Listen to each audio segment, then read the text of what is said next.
Assalamualaikum warahmatullahi wabarakatuh. Perkenalkan, nama saya Raid Rafial Ashraf. Saya berasal dari jurusan Ilmu Politik kelas G, Universitas Muhammadiyah Jakarta. Di sini saya akan menjelaskan tentang signifikansi kepemimpinan ilmu politik. Setelah yang saya cari dari media internet atau web, lalu yang sudah saya baca, yang pertama yang harus menjadi pemahaman secara mendasar adalah tentang kepemimpinan secara definisi, pokok tugas pemimpin, peran serta fungsi kepemimpinan itu sendiri. Dengan hal itu, kita sebagai pendiskursus masalah ini mampu menangkap lebih jelas makna yang akan kita dapatkan dalam pembicaraan tentang kepemimpinan itu sendiri. Seperti halnya secara mendasar yang kita tahu bahwa kepemimpinan itu adalah tentang seseorang yang memiliki hak untuk mengatur dan mengarahkan keanggotaan di bawahnya dalam ruang lingkup strukturalisasinya. Serta pemimpinlah yang biasanya lebih memiliki ruang yang lebih luas dalam mencapai perubahan sikap terhadap anggota organisasi atau kelompoknya. Arianti dalam tahun 2012 mengatakan bahwa kepemimpinan adalah bagaimana seseorang dapat mempengaruhi dan menginspirasi orang lain, bagaimana seseorang bisa membuat orang lain mau belajar dan bekerja ekstra dengan ikhlas. Banyak orang mengatakan kemampuan memimpin berhubungan dengan bakat, tetapi yang pasti kepemimpinan adalah keterampilan yang perlu dilatih, bukan hanya dipelajari ilmu dan teorinya. Sesuai dengan pengertian tersebut, maka kalimat lebih baik menjadi orang yang berpengaruh daripada terpengaruh sangat tepat untuk dimiliki seorang pemimpin.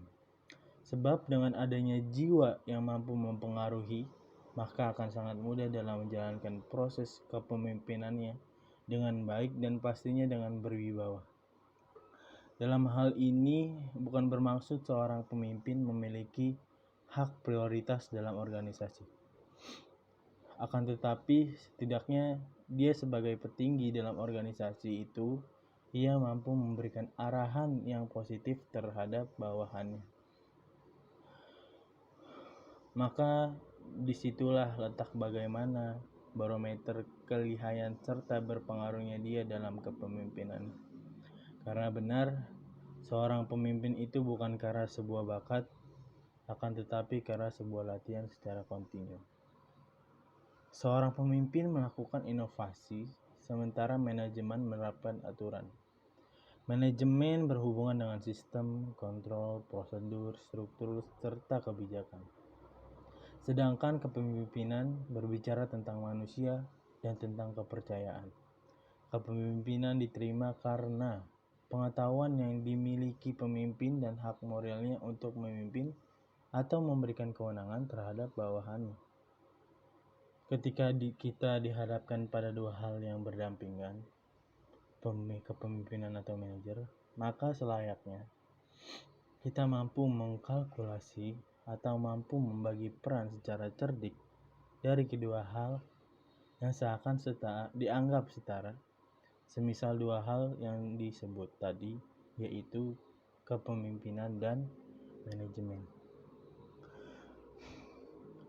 Kepemimpinan itu bagaimana dia mampu merefleksikan konsep manajemen organisasinya.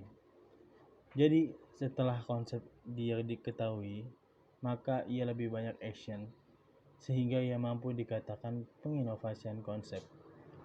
Sebab dengan penerapan itu, ia lebih leluasa berekspresi dalam peran. Berbeda dengan manajemen, yang lebih banyak bergerak pada perkonsepan saja. Konseptor bagaimana mengatasi sebuah kerjaan yang tumpang tindih job. Misalkan, bagaimana etos kerja karyawan mengenai kontrol atau pengawasannya.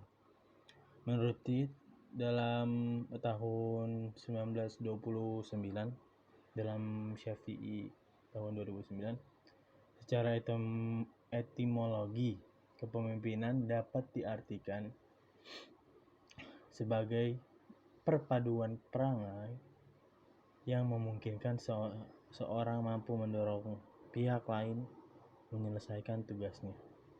Setelah kita mengetahui apa itu kepemimpinan secara definisi, maka layaknya kita harus mengetahui bagaimana proses kepemimpinan itu berjalan.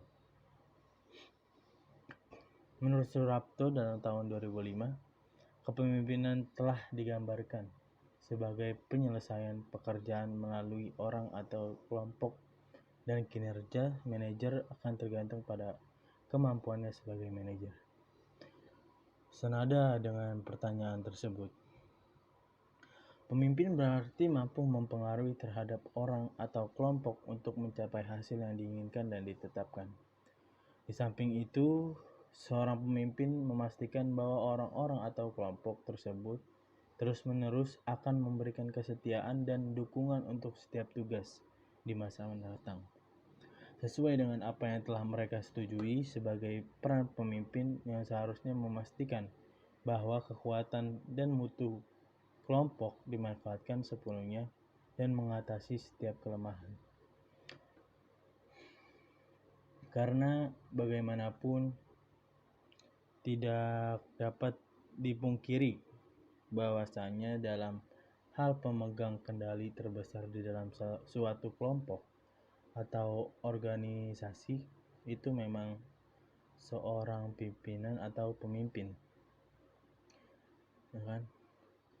Ramadana mengungkapkan makna pentingnya keberadaan seorang pemimpin atau pimpinan, di mana terdapat kelompok manusia, komunitas, jamaah atau umat yang hidup bersama atau bermasyarakat.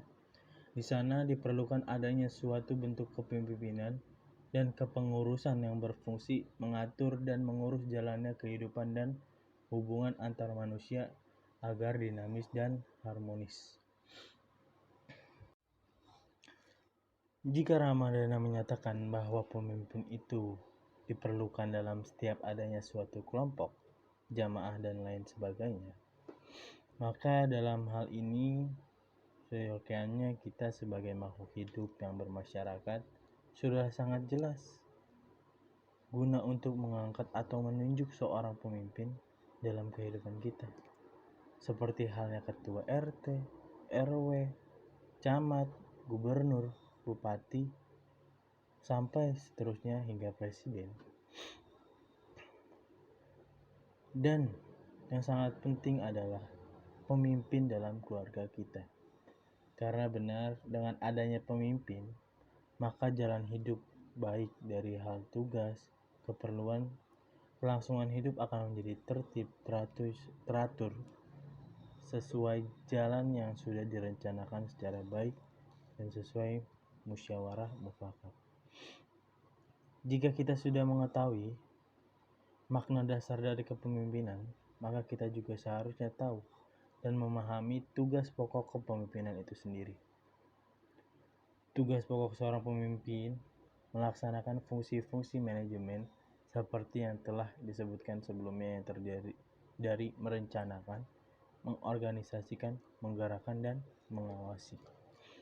Dalam upaya mewujudkan kepemimpinan yang efektif, maka kepemimpinan harus dijalankan sesuai dengan fungsinya. Sehubungan dengan hal tersebut, menurut Nawawi, fungsi kepemimpinan berhubungan langsung dengan situasi sosial dalam kehidupan kelompok masing-masing yang mengisyaratkan bahwa setiap pemimpin berada di dalam, bukan berada di luar situasi itu.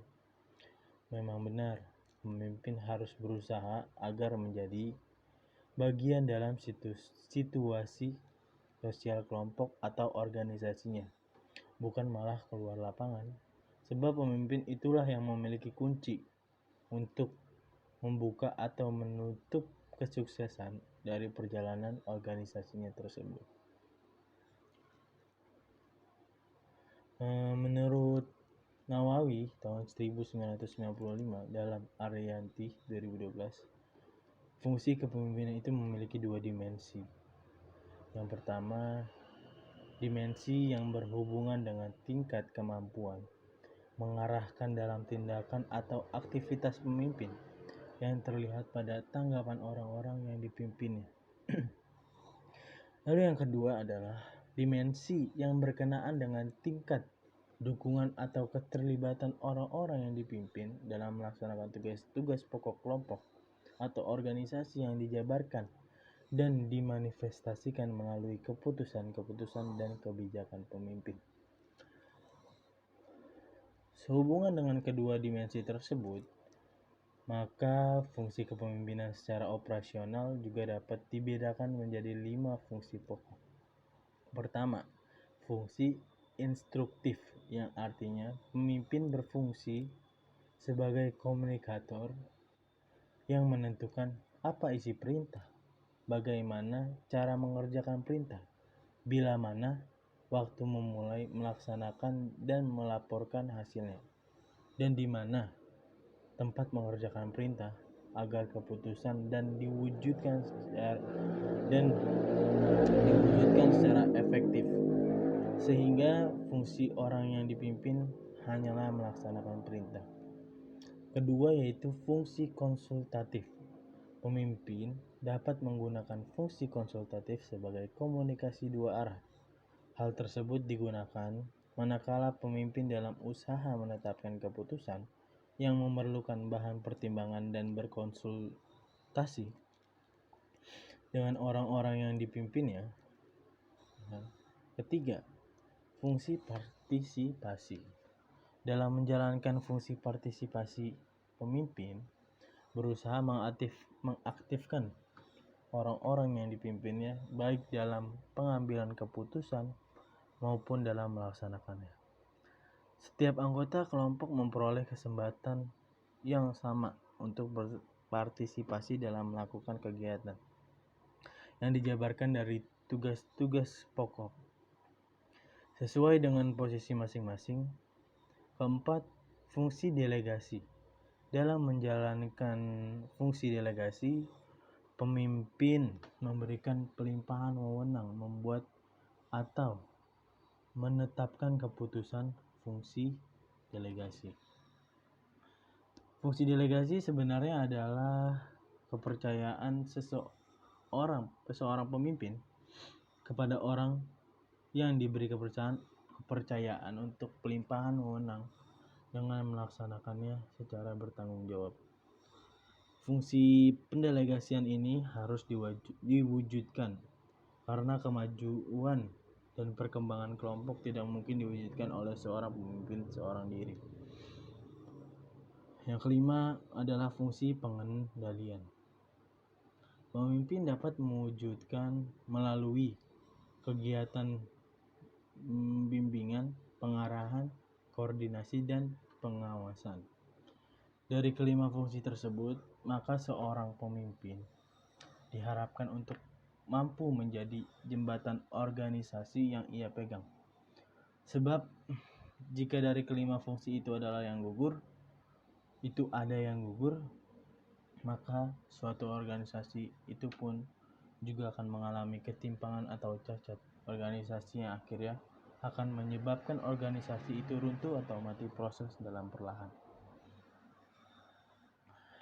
Kepemimpinan yang efektif menurut Siagian 1982 dalam Sunarto 2009, kepemimpinan yang mampu menumbuhkan, memelihara, dan mengembangkan usaha iklim yang kooperatif dalam kehidupan organisasial dan yang tercermin dalam kecekatannya mengambil keputusan.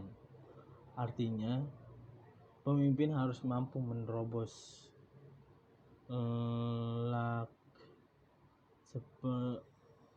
seperti lack of urgency atau lack of a momentum.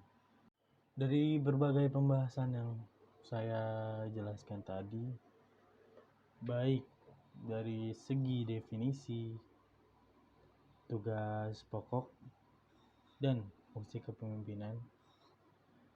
Dalam hal kepemimpinan, maka sangatlah jelas bahwasanya betapa pentingnya keberadaan pemimpin di kalangan kita sebagai manusia yang bermasyarakat. Bukan hanya sebagai pengatur atau pemimpin yang semena-mena dalam menjalankan tugas-tugasnya, ya kan?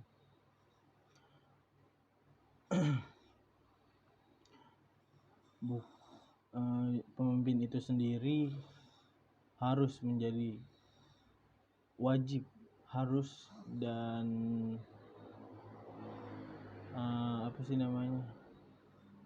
harus menjadi sebagai pengatur jalannya rencana yang dibuat bersama dalam suatu kelompok, organisasi atau lainnya. Nah, seperti saya tadi katakan, seperti organisasi umat, dan yang lain-lainnya lah. Maka dalam hidup kita itu pasti adanya sangkut pautan dengan politik, maka kita harus memilih pemimpinan itu dengan baik dan benar agar tidak ada lagi kekecewaan dalam memilih pemimpin, dan pimpinan itu tersebut harus menjalani tugas-tugasnya karena itu adalah sebuah amanah yang harus dilaksanakan, tidak hanya untuk semena-mena untuk mengatur jalannya undang-undang atau jalannya yang lain-lain. Maka pimpinan harus bijaksana dalam menjalankan tugas-tugasnya. Akan tetapi keberadaan pemimpin itu juga sebagai ujung tombak yang paling tahu akan dibawa kemana arah organisasi atau kelompok yang dia pemimpin. Maka bijaklah dalam memilih pemimpin. Terima kasih. Wassalamualaikum warahmatullahi wabarakatuh.